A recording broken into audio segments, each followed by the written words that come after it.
ये second example है exact differential equation की। ये इक्वेशन है, solve the differential equation 6xy plus 2y square minus 5dx equal to 3x square plus 4xy minus 6 equal into dy equal to 0। ये एक exact differential equation है, इसको पहले हमने चेक करना है क्या ये एग्जैक्ट है या नहीं है। अगर एग्जैक्ट है तो तब तो सॉल्व कर सकते हैं, लेकिन जब एग्जैक्ट नहीं है तो फिर हम सॉल्व नहीं कर सकते। इसको सॉल्व करने का फिर अलग मेथड है, वो मैं आपको बाद में बताऊंगा। जब आप एग्जैक्ट को पहले सही तरह कर लें, उसके बाद फिर मैं बताऊंगा। जो एग्जैक्ट नहीं है तो पहले उसको एग्जैक्ट बनाना पड़ता है, एग्जैक्ट बनाने के बाद फिर उसको हम सॉल्व करते हैं। पहले आप ये सिंपलेस्ट सिनेरियो देखें। उसमें ये है कि फर्स्ट जो टर्म है ये है इक्वल टू एम, ये है second term equal to N. ये जो फर्स्ट टर्म है इक्वल टू एम, ये भी फंक्शन है एक्स और वाई का, ये भी फंक्शन है एक्स और वाई का। इसको हमने पुट कर दिया, हमने लेट कर लिया m equal to 6xy plus 2y square minus 5, n equal to 3x square plus 4xy minus 6। Okay, इसके बाद हम क्या करेंगे, पार्शियल डेरिवेटिव लेंगे with respect to y m का, और पार्शियल डेरिवेटिव लेंगे एन का with respect to x. partial derivative of partial derivative of m with respect to y will be equal to partial derivative of 6xy plus 2y square minus 5। ये क्या होगा, इसका हम partial differentiation लेंगे with respect to y। 6x ये आ जाएगा constant, जब constant लेंगे और उसका हमने क्या ले लिया, derivative with respect to y, y का derivative with respect to y becomes equal to 1। 2y square, 2y square ये क्या होगा, क्योंकि derivative with respect to y ले रहे हैं तो ये हो जाएगा हमारे पास 4y, और ये कांस्टेंट टर्म है, ये कांस्टेंट टर्म हो जाएगी 0। पार्शियल m और partial y equal to 6x plus 4y। यहाँ तक बात समझ आ गई। उसके बाद हमारा है, उसके बाद हमारे पास partial derivative of n with respect to x, partial derivative of n partial over partial x into 3x square plus 4xy minus 6, derivative with respect to x हम लेंगे तो ये हो जाएगा 6x, ये हो जाएगा 4y इंटू 1। 4y, ये 4 और y कांस्टेंट, y का x का derivative with respect to x equal to 1, ये हो जाएगा 4y, ये ऑलरेडी 0। अब ये देखें, partial derivative of m with respect to y and partial derivative of n with respect to x, ये दोनों इक्वल हैं। यहाँ भी 6x प्लस 4y, यहाँ भी 6x प्लस 4y। ये सेकंड कंडीशन भी हमारी पूरी हुई। इसका मतलब ये है कि ये इक्वेशन जो है एग्जैक्ट है।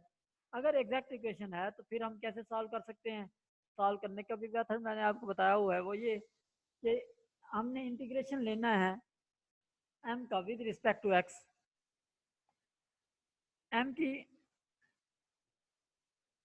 Integration with respect to x, लेकिन हम क्या करेंगे, यहाँ y को एज अ कांस्टेंट ट्रीट करेंगे। 6xy plus 2y square minus 5 into d x. 6x derivative with respect to x लेंगे, 6y, सबसे पहले y को हम लेंगे एज अ कांस्टेंट, 6y को कांस्टेंट लेंगे और x का इंटीग्रेशन लेंगे। x का इंटीग्रेशन होता है x square by 2, x square by 2 जो है बाय 2 6 से कैंसिल होगा तो 3 बचेगा, 3x square into y plus ये y को हम एज अ कांस्टेंट ले रहे हैं तो हमारे पास 2y स्क्वायर एज इट बाहर आ जाएगा, और यहाँ इंटीग्रेशन 1 का इंटीग्रेशन जो होता है वो x होता है, 2y square x plus 5x, क्योंकि 5 भी तो कांस्टेंट है, कांस्टेंट का इंटीग्रेशन होता है x। ठीक है, ये हमारे पास हो गया integration of m with respect to x। ठीक है, इसको मैंने ऊपर जो लिखा था नीचे भी मैंने वैसे ही लिख दिया एज इट। उसके बाद सेकंड स्टेप है सेकंड स्टेप ये है, integrate those terms of n which not contain x. Okay, हमारे पास ये है n और इसमें वो वाली टर्म्स जिसमें x की टर्म नहीं है वो कौन सा है, वो सिर्फ 6 है। यहाँ भी x की टर्म मौजूद है और यहाँ भी x की टर्म मौजूद है, दोनों में टर्म मौजूद हैं, तो फिर हम क्या करेंगे, सिर्फ 6 वाली टर्म्स को ही लेंगे। 6 वाली टर्म यहाँ इंटीग्रेट -6 dy, -6 बाहर आ गया और यहाँ 1 का integration with respect to y equal to y, ठीक है, -6y। ये क्वेश्चन नंबर 3 हो गई। अब इक्वेशन 2 और 3 का हम सम करके उनको आर्बिट्रेरी कांस्टेंट के ऊपर के इक्वल कर देंगे। ये हमने इक्वेशन नंबर 5 की राइट साइड ली और इक्वेशन नंबर 2 की राइट साइड ली और इक्वेशन नंबर 3 की राइट साइड ली, और इन दोनों को हमने क्या कर दिया, ऐड कर दिया और इक्वल रख दिया एक आर्बिट्रेरी कांस्टेंट के। ये हमारे पास एक एग्जांपल हो गई, और इसके बाद हमारे पास ये 3-4 एग्जांपल्स और हैं जो आपकी मैंने प्रैक्टिस के लिए रखी हुई हैं, ठीक है। ये इक्वेशन है, ये है, ये तीनों चारों जो है एग्जैक्ट है। एग्जैक्ट को कैसे सॉल्व करना है, इसके अलावा हमारे पास एक और इक्वेशन है ये वाली, इसको मैं सॉल्व कर रहा हूँ यहाँ, इसको देखें। सर ये हमेशा पहले वाला ही m होगा और दूसरे वाला n होगा? हाँ जी, हाँ जी, हमेशा यही होगा। ठीक। यूँ ना देखें पहले वाला m होगा या n होगा, यूँ देखें dx के साथ जो वैल्यूज होंगी वो होगी m और dy के साथ जो वैल्यूज होंगी वो होंगी n। इस तरह देखें आप। सर ये अगर dx आगे लिखा हो तो फिर ये m ही रहेगा dx वाला हाँ हमेशा? जी बिल्कुल, dx के साथ जो ठीक। टर्म मल्टीप्लाई हो रही हैं वो होंगी m और dy के साथ जी जो सर। टर्म मल्टीप्लाई हो रही हैं वो होंगी n। ओके, ठीक है, ठीक है सर। हाँ, इसमें कोई कंफ्यूजन हो तो बता दें। नेक्स्ट में जा रहा हूँ, इसको मैं कह रहा हूँ m और दूसरी को कह रहा हूँ n। इसको हमने इंटीग्रेट करना है विद रिस्पेक्ट टू y और इसको इंटीग्रेट करना है with respect to x। Okay, पहले हम चेक करने के लिए कि क्या ये एग्जैक्ट है या नहीं है। 2x into cos y plus 3x square into y. Okay, इसको इंटीग्रेट कर रहे हैं with respect to y, partial integrate derivative ले रहे हैं विद रिस्पेक्ट टू y। इसका डेरिवेटिव जब विद रिस्पेक्ट टू y लेंगे तो 2x as a constant y का डेरिवेटिव 2x कांस्टेंट हो गया और cos y का डेरिवेटिव क्या होगा, माइनस साइन, और यहाँ भी 3y एज अ कांस्टेंट और x स्क्वायर का डेरिवेटिव होगा 2x। Okay, no, x square का डेरिवेटिव नहीं लेना, यहाँ y का डेरिवेटिव लेना है क्योंकि 3x जो है हमारे पास कांस्टेंट है, 3x स्क्वायर कांस्टेंट होगा और y का डेरिवेटिव हो जाएगा, y का डेरिवेटिव हो जाएगा 1। तो हमारे पास ये वाली टर्म्स आ गई। ओके, इसके बाद n है, n का डेरिवेटिव लेंगे विद रिस्पेक्ट टू x। मेरी आवाज आ रही है सबको? Yes sir. n का डेरिवेटिव लेंगे with respect to x, with respect to x लेंगे जब ये 3x स्क्वायर हो जाएगा, 3x स्क्वायर हो जाएगा। इसके बाद ये 2x हो जाएगा और sine y as a constant आएगा और यहाँ y का डेरिवेटिव भी कांस्टेंट हो जाएगा, y का डेरिवेटिव हो जाएगा y 0। ओके, उसके बाद हम इसको सॉल्व करेंगे और ये वाला आंसर आएगा। अब ये देखें, partial derivative of m with respect to y और partial derivative of n with respect to x are equals, ये दोनों इक्वल हैं, ये सिर्फ टर्म्स आगे पीछे हैं लेकिन ये दोनों इक्वल हैं। ये वाली कंडीशन हमारी फुलफिल हो रही है, इक्वेशन फुलफिल होगी तो हमारे पास ये एग्जैक्ट इक्वेशन होगी। जब एग्जैक्ट इक्वेशन होगी तब हम इनको सॉल्व करेंगे। जब सॉल्व करेंगे तो कैसे सॉल्व करेंगे, फर्स्ट स्टेप है m को इंटीग्रेट करना है विद रिस्पेक्ट टू x और y को एज अ कांस्टेंट ट्रीट करना है।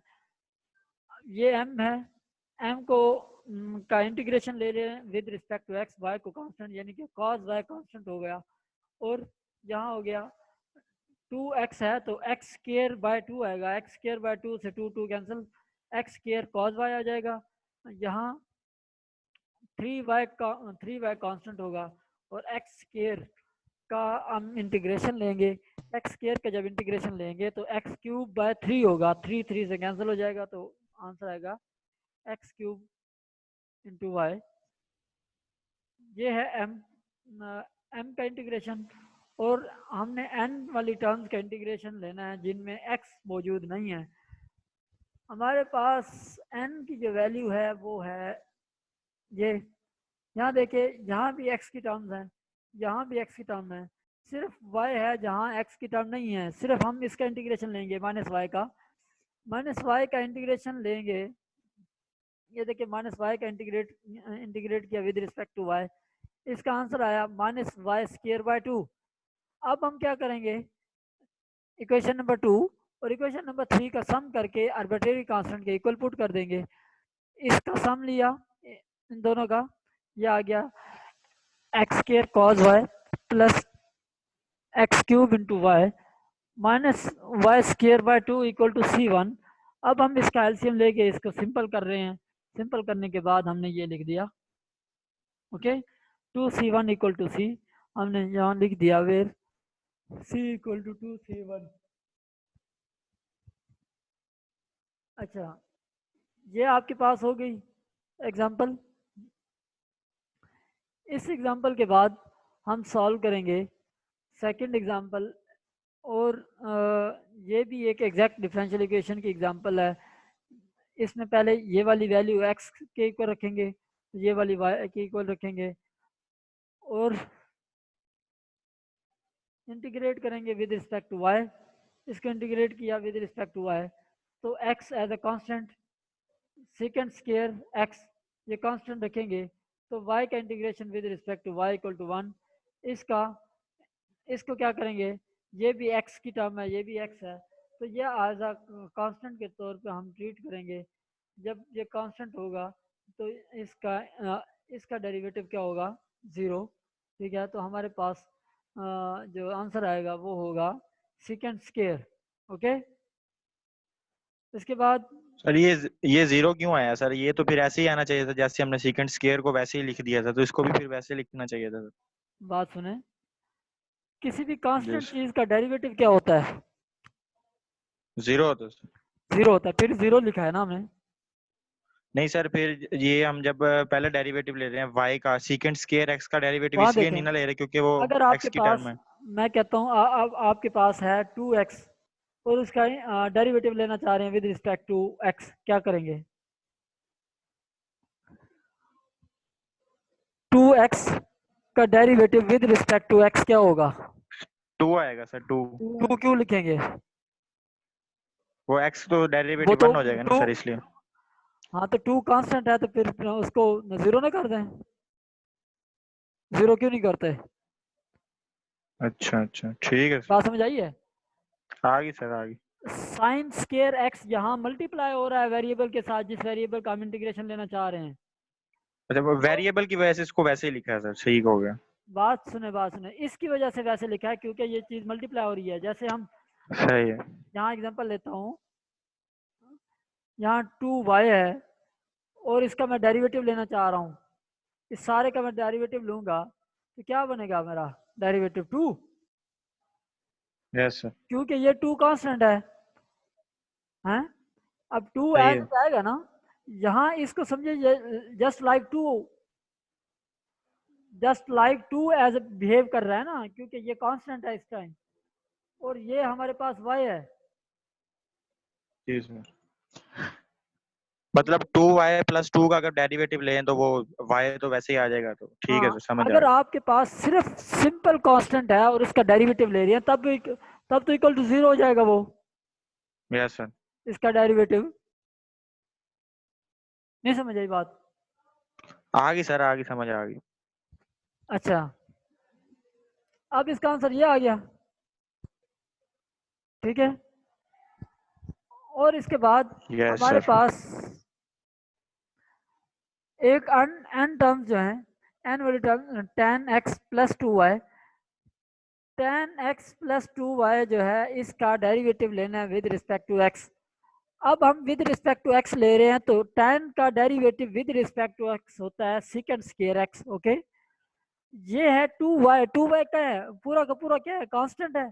जब कांस्टेंट है तो ये यस जीरो हो जाएगा। बिल्कुल।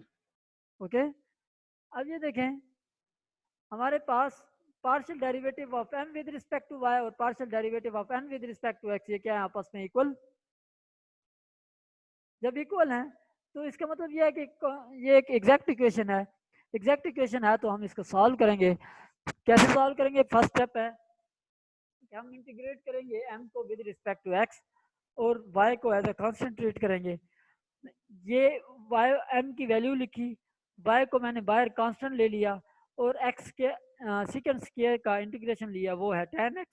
ठीक है, अब tan x cos x ये क्या है, ये भी आपके इसका भी आपने इंटीग्रेशन लेना है विद रिस्पेक्ट टू x। लेकिन ये देखें इसका इंटीग्रेशन ये कैसे आया है, सर secant x फंक्शन का tan x। डेरिवेटिव उसके सामने मौजूद है इसलिए। नहीं नहीं नहीं नहीं नहीं नहीं, बिल्कुल भी नहीं।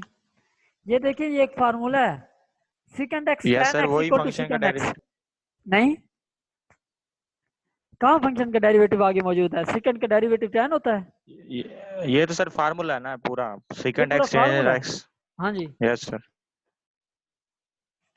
ये आपके पास इक्वेशन आ गई टू, ये समझ आ गया सारा। इसके बाद हम आ रहे हैं those terms of n in which x is not exist। ठीक है, x जिसमें एग्जिस्ट नहीं है, n की वो वाली टर्म्स लिख के हमने उनका इंटीग्रेशन लेना है। अब ये देखें tan x में x x एग्जिस्ट कर रहा है, ये वाला नहीं लेंगे, ये वाला लेंगे 2y। 2y का हमने ले लिया इंटीग्रेशन,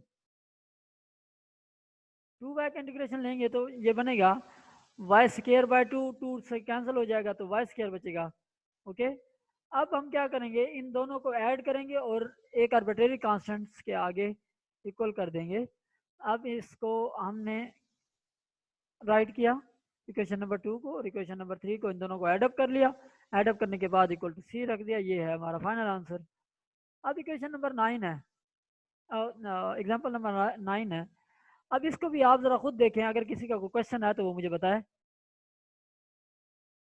इसको जरा देखें, ये m है और ये n है, इसको हमने with respect to y integrate किया, ये वाला आंसर आया।